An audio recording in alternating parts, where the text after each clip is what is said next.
احنا بنحذر الناس اللي دايرين يتضاروا ورا الجيش، وتحذير وكلام خاص للمؤتمر الوطني. والله ناس الحركه الاسلاميه بنقول لهم ابعدوا من القوات المسلحه.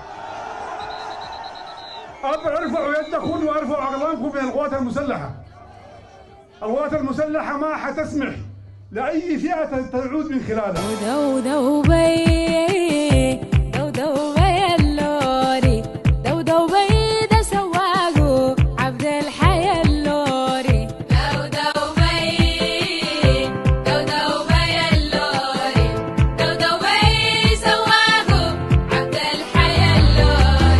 ليس شخصية محترمة تدعو للتعامل معها.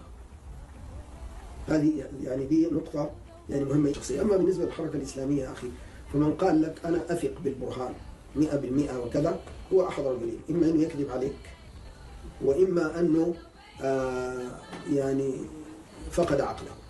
يعني ليس هناك مسوغ واحد للثقة بالبرهان. أولا من ناحية الدين الرجل ما عنده دين. ثانيا من ناحية تسبب في هذه الأزمة هو يحمل النصيب الأوفر، لأن حميتي كان يجند تحت سمعه وبصره.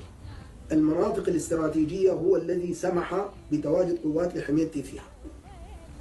يعني حميتي كان يقدم طلب لأنه يريد قوة في المطار، الجيش يرفض، البرهان يوقع في الإذاعة، في في القيادة العامة، في القصر الجمهوري. ولذلك بعض الناس الآن يعتقدون بأن الدعم السريع احتلها أو استولى. لا، هو أصلا كان موجود فيها. وطبعا ما يسمح في أي بلد إنه يعني قوتين عسكريتين تكون يعني في مكان واحد. أيضا البرهان هو الذي عدل قانون قوات الدعم السريع، فسمح لهم باستيعاب الأفراد بغير حساب. كيف؟ فلذلك يا أخي ما البرهان الحركة الإسلامية لا تثق به أبدا. لكن أبشر بأن البرهان أعجز من أن يقضي على الإسلاميين، لأن الإسلاميين الحمد لله موجودون حتى في مكتبه.